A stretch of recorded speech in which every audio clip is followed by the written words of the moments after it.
Om Maha Ganapataye Namaha. Why the media is the most powerful weapon in the entire world and what you can do about it. Now, the media is, why I'm calling the media is more powerful than guns, more powerful than atomic bombs, anything else, is because it is wielding collective focus and collective consciousness. Now, the idea here is consciousness is the most powerful thing in the entire world.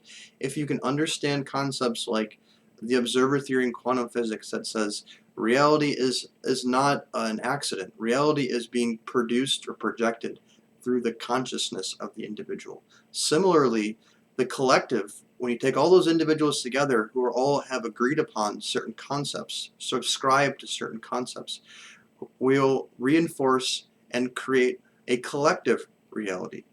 Okay, so when you look at things like the TM movement, Transcendental Meditation Group, they took 7,000 people approximately and physically put them in Washington, D.C. to meditate. And through the police department, they were able to analyze and determine that they were able to significantly, measurably reduce the crime rate for the entire city. I don't know if it was just the city or even beyond. We're talking about a very small percentage of people having an impact on. So take 7,000 and say tens of thousands, if not hundreds of thousands of people from just that. Now, what is meditation after all? Meditation is not, you think of meditation, you think of an old guy with a beard sitting there in a position. No, meditation can be distilled as just focus. Focus, whether you're focusing on a word, like a mantra, whether you're focusing on a part of your body, whether you're focusing on a concept that the media is pushing. The coronavirus is spreading. It's hitting California. It's going to hit India. It's going to do all these things. That's why they keep, when you turn on the news media, you just keep getting hammered with the same thing over and over and over and over again. What they're doing is they're trying to create, they're trying to program the reality, and particularly they're trying to use the emotion of fear to create the reality. Why? Okay, when you take a concept and you take emotion and you put the two together, that lights it on fire. It's like the gasoline. If you take the concept as a tiny little seed, the emotion is like the water. If it's a tiny little spark, you get the gasoline. It explodes it. And fear, as Dr. Ply says, whatever, if you fear something, you'll create that because fear is very, very powerful. So do not fear. So by pumping out all this fear in the media and then orienting the mind, they're trying to create the reality. Now, I also would point out is whether you believe or not in meditation, whether you believe or not in quantum physics observer theory, whether or not you believe in you become as you think, or all these different other spiritual principles or quantum physics principles, the most important thing to understand is whether you believe it or not, you are in the game. The mind is inherently a creative. It's a creative principle. It is constantly creating. So the things that you're taking into your mind through your eyes, through your senses, your ears, you're listening to people, you're watching videos, you're watching movies. These are all programming your consciousness, which gets projected. It also is contributing to a collective consciousness where we collectively create the reality. So you have to be very, very careful about this. And as Dr. Ply was saying, even talking about this virus thing, or anything for that matter, with our people, you're generating energy behind it, and that is also being pumped into the collective consciousness. That's why there's all this fear going around the virus, because the media has been able to successfully wield the collective consciousness, and that's what the media is doing. They are wielding the collective consciousness. Whether you believe in God, whether you're an atheist, whether you're a Buddhist, whether it doesn't matter, because this is a science. This is the most important thing. This is a science. That is why it is the most powerful thing. Now, why I was inspired to make this video is because the other day, Prime Minister Modi of India put out a message for everyone in India to light a lamp in recognition of our power to overcome the virus. And it was sort of a positive way to use the group focus or meditation, the group focus, to create a better reality than having the virus come. And then I saw this, or today, a news article, why COVID-19 is going to hit India. And I saw that immediately because I'm aware of these things and I'm very well researched and how and what these powers that are doing. I know their game because I just have informed myself, and you can do that too, and I encourage you to do. I saw that as a direct attack, or as, if you want to call it, as a counterattack to what Modi did. Because Think about how many people are plugged into the internet, how many people are plugged in to the media who are not aware of their consciousness, who are not aware that they even have to be responsible for these things, who are just taking it in and not giving themselves the ability to discern whether what they're taking is, because a lot of people, we're trained to just whatever it comes from an authority figure, such as a news anchor, such as a politician. And here's a one they love to do as well, is they have hijacked also the educational systems, the scientists.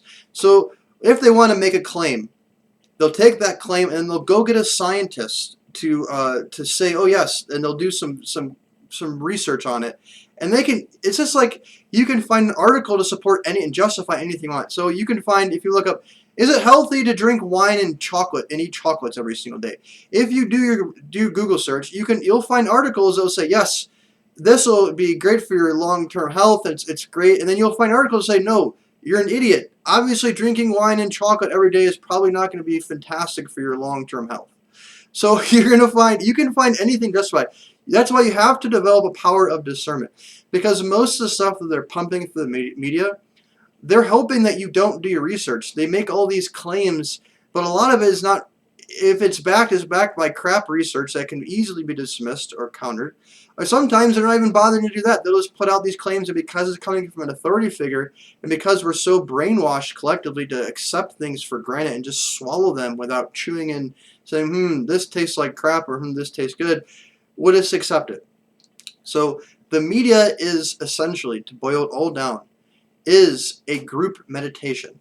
If you are participating in the mainstream media, whatever media you're producing, in fact, whatever it is that you are digesting, you are participating in a group meditation with everyone else who is subscribing to that particular thing. It just so happens that most people, just like most people in the world are addicted to coffee and caffeine or some other thing, a lot of people, especially in the West, are addicted to the media. It's not just the old format of having some news anchor read you some headlines of bunnies skiing on water and who got killed today. It's not just limited to that. They've adapted. They're using social media. Okay, they do hip things. It's about they use certain languages that gets you to open. It's catchy, and they want you to open up loops. It's all marketing. If you research marketing, you can understand. And because I am in marketing, I'm able to recognize these things. They'll get the new generations to go and, in other words, participate in the media without having them watch an anchor. Also, another big one is TV shows and movies. This is not just limited to nonfiction. Movies are a big one, okay? For example, I'll give you a perfect example. When you think of the word alien, when you ask people who are in the mainstream, what do you think of the word alien? One of the first things that comes to their brain is an invading species. Usually they're ugly and they're grotesque looking, and they're here to invade us. They're here to destroy the population.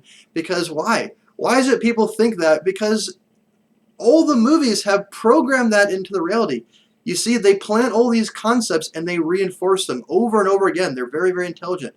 Whether that's banging you over the head with the same headlines or the same genre or topic on the media, or producing all these movies about aliens. How many movies are there about positive extraterrestrials that are mainstream? Not very many. Similarly, the post-apocalyptic movies, Why is it that when coronavirus hits, all the toilet paper is gone? Because they program into the reality about this post-apocalyptic scenarios, and they're trying to create that. That's why I said that I saw it as an attack on India, because everyone that's going to read that article and take that in and says, yes, oh my God, this is real. This is really happening. I believe this. Whether they're saying that loud or not, just by taking it and just accepting it, they are actually, whether they believe it or not, whether they're aware of it or not, are participating on a counterattack of what Modi was doing in a positive light. So you have to be so careful on what you're subscribing to.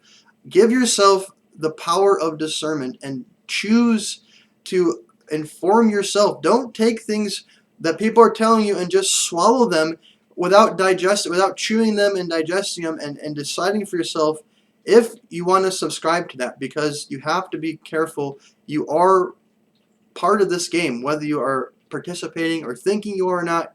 You are in the game. So, solutions. Participate and take in things that are positive. Okay, so worrying about the virus, it's gonna, expect it. 100 million people are gonna die in California by this day.